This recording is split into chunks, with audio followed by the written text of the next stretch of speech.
But if I can inspire leaders to be more generous with their employees and their clients, like you could get 1 million leaders to impact 1 billion people. Yeah.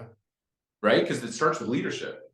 Yeah. If the owner is generous, if the owner is thoughtful, if the owner is strategic and creative and is doing these things, it empowers his team or her team to go out and start doing these things with their relationships and their clients and the people that they're serving. But it starts with the leaders. And so like getting people to say like, I offer health insurance, but nobody cries when they get health insurance. Like, it's like kind of like just expected, right? So it's like an obligation. Whereas like employee house cleaning for every employee is like $3,000 a year. Yeah.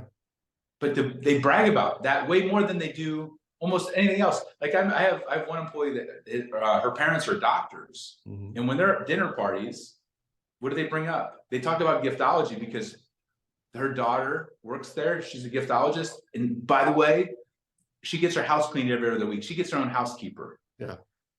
She's not bragging about benefits, pay. Like, what's she bragging about? The way you're showing up for those relationships, those employees, is now inspiring parents that they're like proud that their kid is working for your company, not just because of pay or culture. Like culture is a part of like how you treat people. And like the house cleaning thing is like something that nobody does. And so it freaks people out, even though it costs 1/10 the amount of some of the other benefits we offer. But here's the thing, those employees are walking, talking billboards. Okay. And some of your absolute best salespeople on the planet are happy employees. If you're so I'll say take it a step further, that if your employees are not recruiting their family and friends to come work for your company, you don't have loyalty. Yeah. You have somebody transacting and collecting a paycheck for work. You know when you have active loyalty, when your employees or your clients are recruiting their family and friends to come want to work with your company.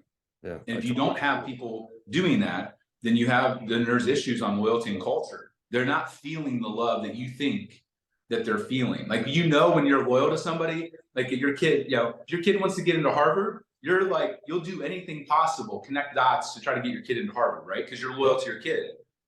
And the same thing with a company. You can tell when people are like, man, you got to come work for us. You only do that with your family and friends if you feel like this is going to be a good experience for them. And so the amount of times when leaders are like, yeah, we have, you know, we're good on loyalty.